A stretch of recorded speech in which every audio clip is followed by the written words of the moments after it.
అసురుడి యొక్క రథచక్రం భూమిలో దిగబడిపోవడం మొదలు. అవతల సరిగ్గా నిలబడడానికి లేదు. భార్గవాస్త్రమా జ్ఞాపకానికి రావట్లేదు. అర్జునుడా బాణ పరంపర కురిపించేస్తున్నాడు. రథమా కదలదు. ధనస్సా విరిచేశాడు.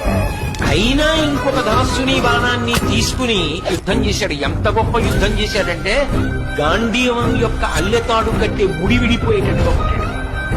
మళ్లీ ముడిని సరి చేసుకుని అర్జునుడు యుద్ధం చేశాడు. అర్జున, నువ్వు రథం మీద ఉన్నావు, నేను భూమి మీద ఉన్నాను. నా రథచక్రం కుంగిపోయింది.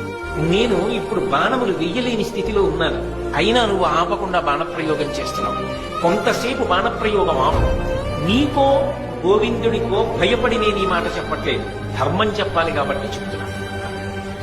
అంటే కృష్ణ పరమాత్మ అన్నాడు, అబ్బా ఇప్పుడు ధర్మం జ్ఞాపకానికి వచ్చిందా? జ్ఞాపకానికి వస్తే రక్షించేది కాదు ధర్మం, అనుష్ఠిస్తే రక్షించేది. నువ్వు ఎంత ధర్మాన్ని అనుష్ఠించావు జీవితంలో? పాండవులను తక్కువ చేసి మాట్లాడినప్పుడు ఈ ధర్మం జ్ఞాపకానికి రాలా? ద్రౌపదీదేవిని అవమానించినప్పుడు ఈ ధర్మం జ్ఞాపకానికి రాలా? అదే పనిగా అర్జునుడిని చిన్నతనం చేసి మాట్లాడినప్పుడు జ్ఞాపకానికి రాలా? నువ్వు పాటించనిది ధర్మం. నీకు అక్కడికి రమ్మంటే ఎక్కడి నుంచి వస్తుంది?